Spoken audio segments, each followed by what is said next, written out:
राजा Midas और सोने का वरदान। बहुत समय पहले एक राज्य में राजा मिदास नाम का एक राजा रहता था।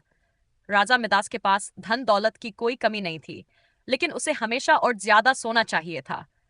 वह सोचता, अगर मेरे पास अनगिनत सोना हो तो मैं सबसे खुश इंसान बन जाऊंगा।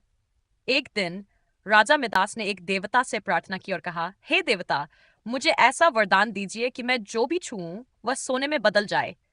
देवता ने उसकी बात सुनी और बोले, मिदास, तुम्हारी इच्छा पूरी होगी, लेकिन याद रखना, हर वरदान के साथ जिम्मेदारी भी आती है। अगले दिन राजा मिदास ने अपनी ताकत आजमाने के लिए एक पत्थर को छुआ, और क्या चमत्कार! वह पत्थर चमचमाते सोने में बदल गया।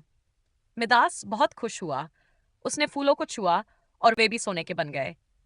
वह खुशी से चिल्लाया, अब मैं दुनिया का सबसे अमीर इंसान हूं। लेकिन मिदास की खुशी ज्यादा देर तक नहीं टिक पाई। जब उसने खाना खाने की कोशिश की तो रोटी और फल भी सोने में बदल गए। वह भूखा रह गया। थोड़ी देर बाद उसकी प्यारी बेटी दौड़ती हुई उसके पास आई। पिताजी, पिताजी, उसने कहा और मिदास को गले लगा लिया। लेकिन जैसे ही मिदास ने उसे छुआ, वह सोने की मूर्ति में बदल गई। राजा मिदास हक्का बक्का रह गया। वह जोर से चिल्लाया, ओह, ये मैंने क्या किया? मेरी बेटी, मेरी प्यारी बेटी! अब मिदास को समझ में आ गया कि उसका लालच कितना बड़ा बोझ बन गया है। मिदास भागते हुए देवता के पास गया और उनसे प्रार्थना की, हे देवता, मुझे माफ कर दीजिए। मैं अपने इस वरदान से छुटकारा चाहता हूँ। मुझे मेरी बेटी वापस चाहिए। देवता ने उसकी प्रार्थना सुनी और कहा, मिदास, अब तुम्हें समझ आ गया है कि असली खुशी धन में नहीं, अपनों के साथ होने में है। तुम्हारा वरदान वापस लिया जाता है।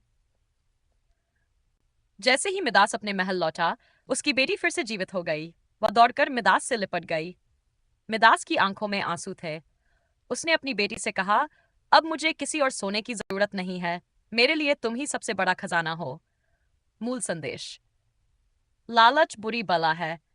असली खुशी उन चीजों में है जो पैसे से नहीं खरीदी जा सकती।